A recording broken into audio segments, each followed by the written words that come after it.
How are the mighty fallen in the midst of the battle? O Jonathan, thou wast slain in thine high places. I am distressed for thee, my brother Jonathan. Very pleasant hast thou been unto me. Thy love to me was wonderful. 2 Samuel 1:25-26. Meet Jonathan, perhaps one of the most tragic heroes in all of Scripture. A man who loved God with all his heart, yet was bound by chains he never forged. Jonathan was everything his father King Saul was not. While Saul grew jealous and paranoid, Jonathan remained loyal and noble. While Saul disobeyed God, Jonathan trusted him completely. Remember when Jonathan and his armor-bearer took on an entire Philistine garrison, saying, "Nothing can hinder the Lord from saving by many or by few"? That was pure faith. But here's the heartbreak. Jonathan was born into a dynasty that God had already rejected. His father's disobedience, sacrificing unlawfully, keeping what should have been destroyed, consulting mediums, had sealed their family's fate.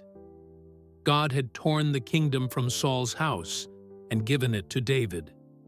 And Jonathan knew it. He recognized God's hand on David's life.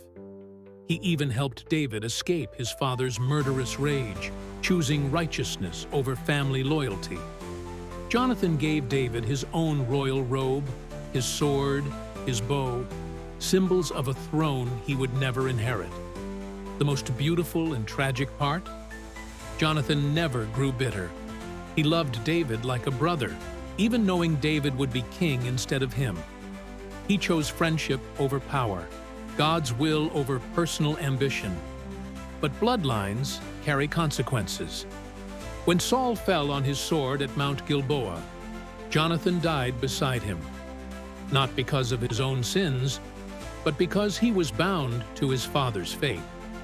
A godly man, cut down in his prime, paying the price for sins that weren't his own.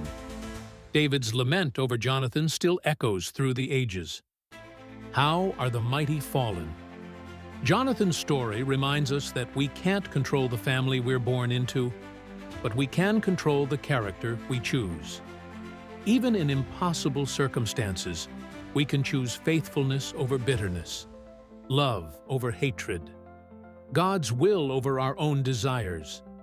Are you facing consequences for someone else's choices? Remember Jonathan, his faithfulness wasn't wasted. His legacy of loyalty and love inspired David's reign and echoes through Scripture.